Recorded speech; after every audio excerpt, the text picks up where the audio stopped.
प्यारे दोस्तों, एक बार फिर आपके अपने YouTube HKS परिवार में आप लोगों का स्वागत करते हैं। कि जैसा जानते हैं कि पिछली वीडियो 1-2 दिन पहले हमारी YouTube पे आई है, वो क्लास 9 की थी, लेकिन आज हम आप लोगों को समझ आ गए हैं क्लास 10 की वीडियो लेकर, जो केमिस्ट्री की है। किसकी? केमिस्ट्री की। जैसा जहाँ चैप्टर तो खत्म हो गया था, आज दूसरा चैप्टर लेके आ गए हैं। दूसरा चैप्टर क्या है? अम्ल, क्षार व लवण।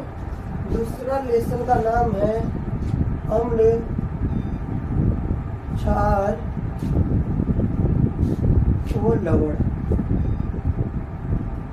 Acid, base and salt.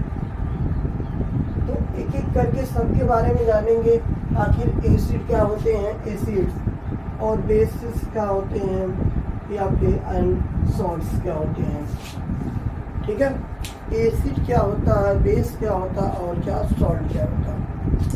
तो अब देखिए कि कई चीजें हैं कि अब देखिए कि जैसे कि पुराने समय की बात करें, पहले समय में जो स्वाद में खट्टे होते थे उन्हें क्या कहते थे? अम्ल। जो क्या होते थे? खट्टे होते थे, उससे कहते थे हम अम्ल। और जो कड़वे होते थे उससे क्या कहते थे? क्षार। जिसका कोई न तो खट्टा होता था न फिर कड़वा होता था, वो किसमें आता था? लवण में। तो बातें यही खत्म नहीं होती है। इतना कहने से हमारा कुछ होने वाला नहीं है, क्योंकि अगर देखिए कि अगर कि कोई दे दिया सूत्र, कह दिया ए अम्ल है कि क्षार है कि लवण है, तो आप लोग कैसे जानोगे? कि अगर कोई सूत्र दे दिया है, मान लेते हैं जैसे मान लेते हैं कि दे दिया HCl। क्या दे दिया? HCl।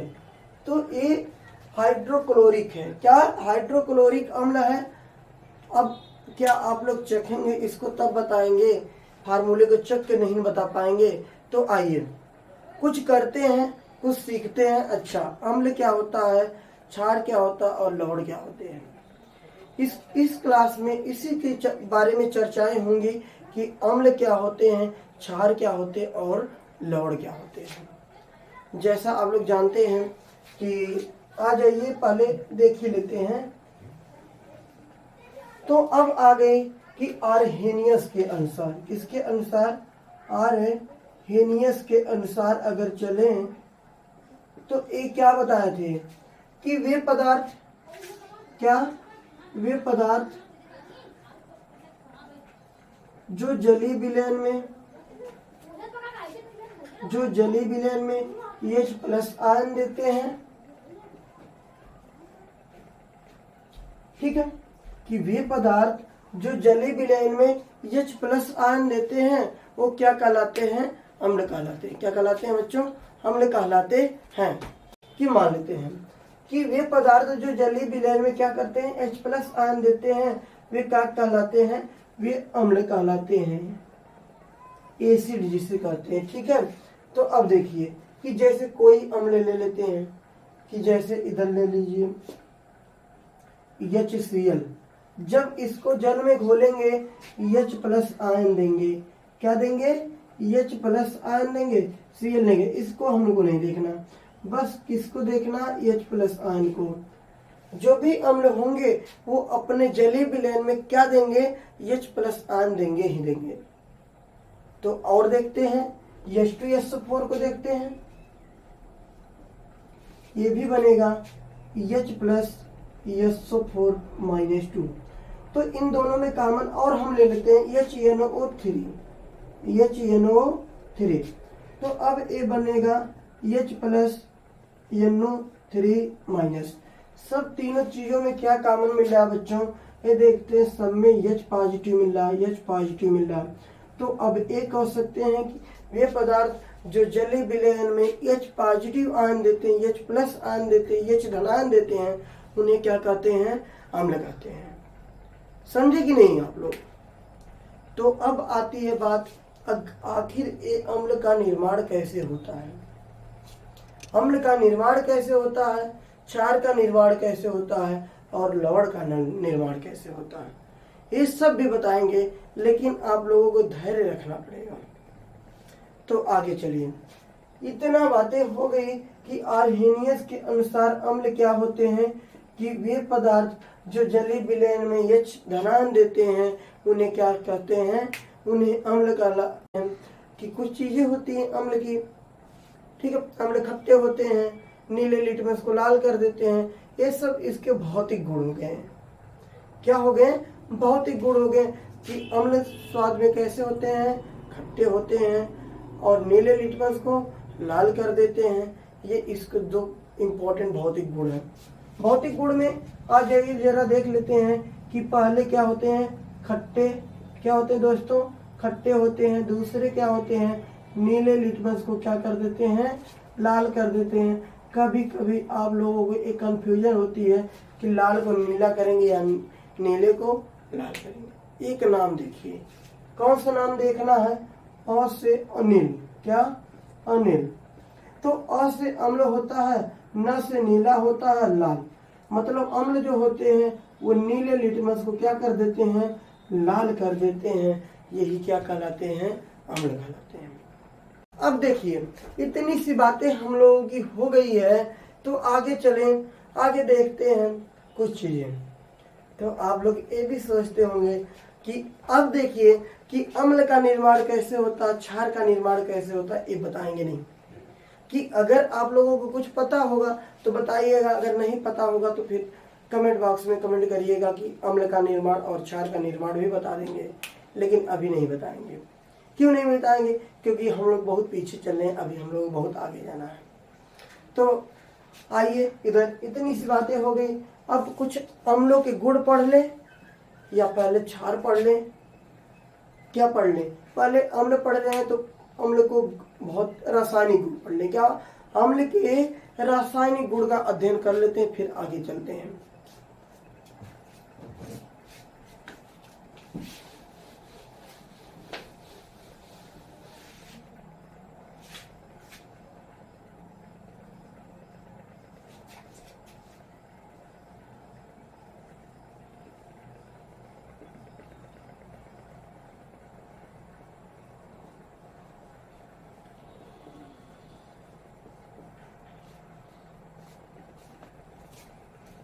क्या? अम्ल के रासायनिक गुण।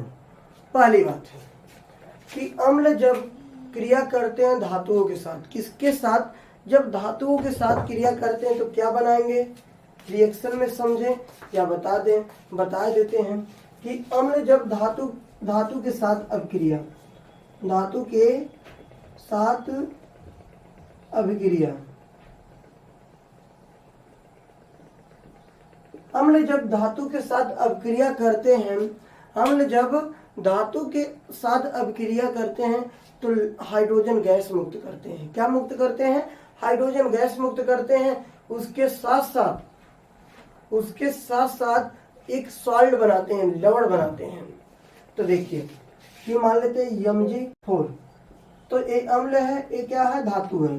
तो अब देखिए MgSO4 बन गया प्लस H2 बन गया।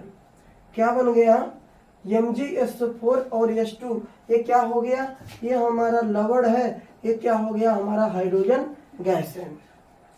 ठीक है। तो अब देखिए, इधर फिर से देखिए, अम्ल जब धातु के साथ क्रिया करते हैं तो लवण और हाइड्रोजन गैस बनाते हैं। क्या बनाते हैं? लवण और हाइड्रोजन गैस। ये क्या है? लवण है, ये क्या है, हाइड्रोजन गैस है, हाइड्रोजन गैस है। इतनी सी बातें समझ में आ गई। फिर एक रिएक्शन देखते हैं कि Na प्लस H2SO4, या फिर इसको ले लेते हैं HCl को, तो क्या बनेगा, NaCl प्लस H2। ये भी क्या है कि सोडियम क्लोराइड, ये भी नमक है, ये क्या है, ये हमारा H2 बोले तो हाइड्रोजन गैस है। कृपया अब देखना आप लोगों को है कि किससे अभिक्रिया करवा रहे हैं, क्या बन रहा है। तो इधर देखिए कि Mg हो, ये H2 इधर चला जा रहा है, तो एक प्रति या विस्थापन अभिक्रिया हो गई। क्या हो गई? विस्थापन अभिक्रिया भी हो गई यहाँ पर। लेकिन हम लोग क्या पढ़ रहे हैं? अम्ल। अम्ल की धातुओं के साथ क्रिया। अम्ल जब धातु के साथ क्रिया करते हैं तो तो लवण और क्या हाइड्रोजन गैस बनाते हैं। इतनी सी बात हो गई। अब आती है कि आगे चलते हैं, आगे देखते हैं कि आगे क्या पढ़ना है हम लोग कि धातु ऑक्साइड के साथ क्रिया, किसके साथ, धातु ऑक्साइड के साथ क्रिया किसकी होगी, अम्ल की क्रिया। क्रिया बात वही है कि अम्ल की रासायनिक गुण में आता है, अम्ल की जो धातु ऑक्साइड के साथ क्रिया करेंगे तो क्या बनाएंगे। तो अब देखिए इधर कि अम्ल जब धातु ऑक्साइड के साथ क्रिया करेंगे तो लवण और जल बनाएंगे। क्या बनाएंगे, लवण और जल बनाएंगे। कैसे, ये रिएक्शन के थ्रू हम लोग समझते हैं कि देखिए कि धातु ऑक्साइड के साथ क्रिया है कि धात्विक ऑक्साइड क्या होता है, जैसे देख लेते हैं Na2O plus Na2O plus HCl। तो क्या बनेगा बच्चों, NaCl प्लस H2O बनेगा, NaCl प्लस H2O बनेगा। फिर ले लेते हैं H2SO4 के साथ किसकी, MgO की अभिक्रिया करवाते हैं तो क्या बनेगा, MgSO4 प्लस H2O बनेगा। तो ये क्या हो गया, ये लवण हो गया, ये क्या हो गया, जल हो गया। इतनी बातें समझ में आई या ना आई। फिर से देखिए कि अम्ल जब धात्विक ऑक्साइडों के साथ क्रिया करता है तो लवण और जल बनाता है। क्या बनाता है, लवण और जल बनाता है। इधर देख लीजिए कि ये क्या है, ये लवण है, ये क्या है, ये H2O जल है हमारा। इतनी सी बातें हो गई। फिर आगे चलते हैं कि किसी और के साथ अभिक्रिया करवाते हैं कि अम्ल जब का क्या, अम्ल जब धातु ऑक्साइड तो हो गया, अम्ल जब क्षार के साथ अभिक्रिया करता है, किसके साथ, क्षार के साथ जब अभिक्रिया कराएगा तो क्या बनेगा, इसको भी देखते हैं हम लोग। अब देखते हैं आगे कि अम्ल जब धातु कार्बोनेट और धातु बाइकार्बोनेट के साथ क्रिया करते हैं तो क्या बनाते हैं। अम्ल की धातु कार्बोनेट के साथ क्रिया होती है तो क्या बनता है, आइए देखते हैं।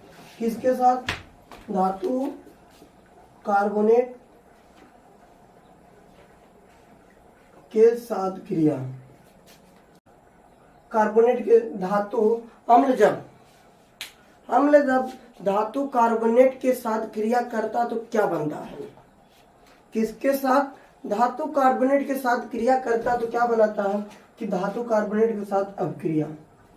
देख लेते हैं कि मान लेते हैं कि अम्ल जब होता है धातु कार्बोनेट के साथ क्रिया, Na2CO3 ये धातु कार्बोनेट है, इसके साथ जब क्रिया करेगा अम्ल तो क्या बनाएगा, NaCl H2O CO2।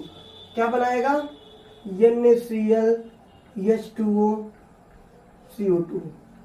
तो क्या कहेंगे आप लोग कि धातु अम्ल जब धातु कार्बोनेट के साथ अभिक्रिया करता है तो क्या बनाता है, लवण, जल और कार्बन डाइऑक्साइड गैस बनाता है। क्या बनाएगा, लवण, जल, कार्बन डाइऑक्साइड बनाएगा। देख लीजिए इधर कि जैसे और कुछ ले लेते हैं, इधर Na2CO3 प्लस यहाँ अगर हम ले लें H2SO4 तो क्या बनाएगा,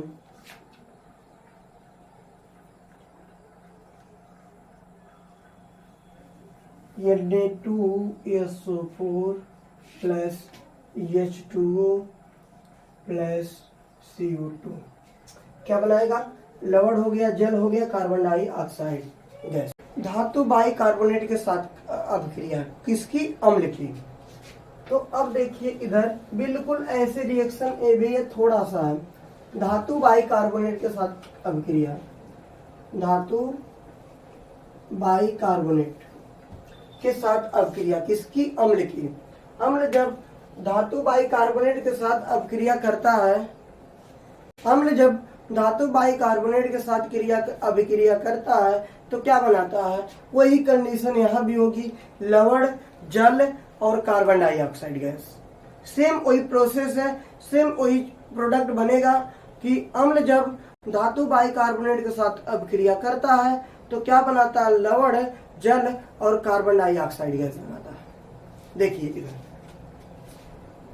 NaHCO3 सोडियम बाइकार्बोनेट है, जब अम्ल के साथ क्रिया करवा दें फिर वही NaCl plus H2O plus CO2 है।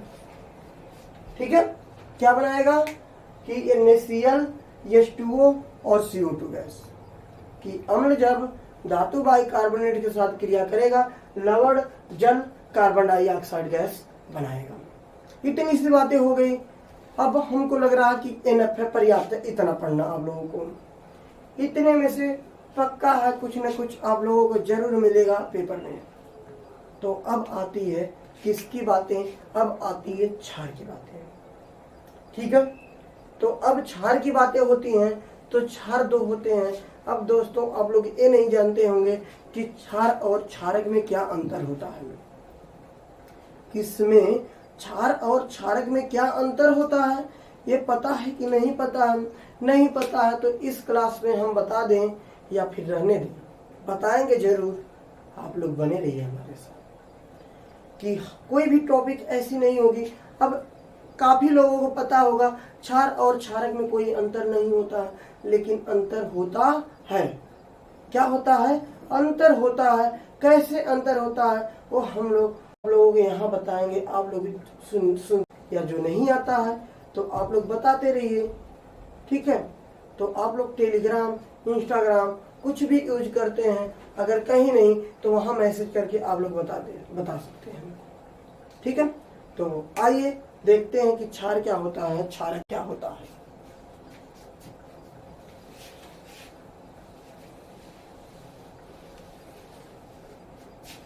क्या ला बेटा? का गालू है? वो कहना है कि हम मम्मी का के बोला तुम वीडियो बना लेता हो, हम कहने वास्ते ना सब बनाओ तुम वीडियो। तो बस मैं ठीक हो नहीं सकता हूँ। बताओ नहीं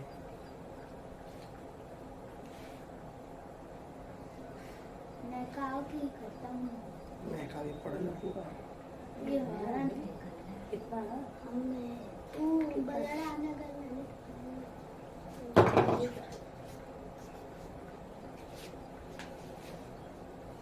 अब देखिए क्षार क्या होते हैं और क्षारक क्या होते हैं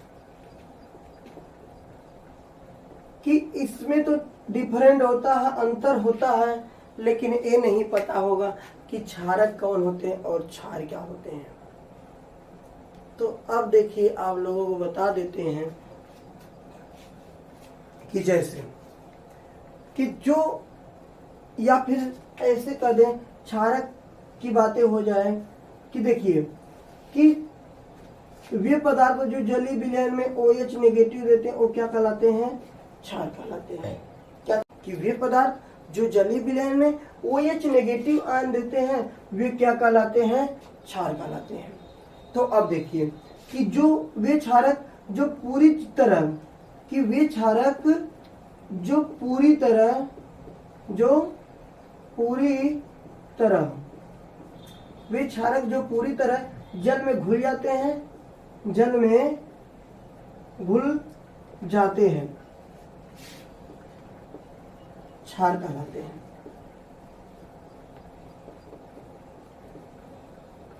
कि वे क्षारक जो पूरी तरह जल में घुल जाते हैं वे क्या कहलाते हैं? क्षार कहलाते हैं। तो यहां से एक पॉइंट बनकर आ गई कि एक बात और बता दे, सभी क्षारक जल में पूरी तरह नहीं घुल पाते।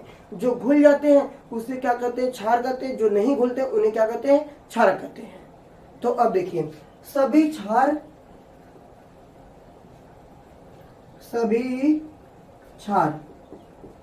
क्षारक होते हैं, क्षारक होते हैं, लेकिन सभी क्षारक क्षार नहीं होते हैं, क्षार नहीं होते हैं। फिर देखिए कि सभी क्षारक जल में घुल जाते हैं नहीं ना, जो घुल जाते हैं उन्हें क्षार कहते हैं। ठीक है, जो नहीं घुलते वो क्षार कहलाते हैं। लेकिन सभी क्षार क्षारक होते हैं, समझे कि नहीं। मान लेते हैं कि आजमगढ़ जिला है, क्या है, आजमगढ़ जिला है, आजमगढ़ जिला है। तो अब बताइए इसमें टोटल गांव आते हैं, चाहे वो कोई भी जगह हो, ये आजमगढ़ में आएगा, ठीक है। क्या आजमगढ़ उस गांव में आएगा, नहीं ना, बड़े चीज में छोटी चीजें होती है। कि मान लेते आजमगढ़ बड़ा है, उसमें हर एक गांव आता है कि नहीं, क्या एक गांव में पूरा आजमगढ़ आ जाता है, नहीं, ऐसा नहीं होता, समझे कि नहीं। जैसे कि समुद्र भर पानी है, कि टोटल नदियों को पानी समुद्र में आ जाता है, क्या नदी समुद्र टोटल समुद्र का पानी नदी में आ पाएगा, नहीं। तो वही बात है कि पूरे क्षार कि सभी क्षार क्षारक होते हैं, लेकिन सभी क्षारक क्षार नहीं होते। ये पॉइंट आप लोग नोट करिएगा, कभी क्वेश्चन में 1 नंबर में पूछा जा सकता है कि सभी क्षारक क्षार होते हैं या नहीं। हाँ, नहीं हो सकते हैं, नहीं हो सकते हैं, दोनों हो सकता है, ठीक है। लेकिन क्या हो सकता है, सभी क्षार क्षारक होते हैं, लेकिन सभी क्षारक क्षार नहीं होते हैं। तो इतनी बातें कि वे पदार्थ जो जलीय विलयन में OH नेगेटिव आयन देते हैं, वे क्या कहलाते हैं, क्षार कहलाते हैं, समझे, क्या कहलाते हैं, क्षारक कहलाते हैं।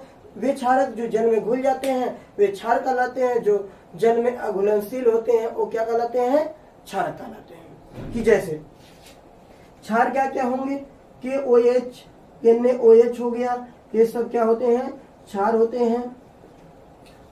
और MgOH ट्वाइस, CaOH ट्वाइस, ये क्या कहे जाते हैं, ये क्षारक होते हैं, ये जल में नहीं घुलते हैं। इतनी बातें क्लियर हो गई या नहीं।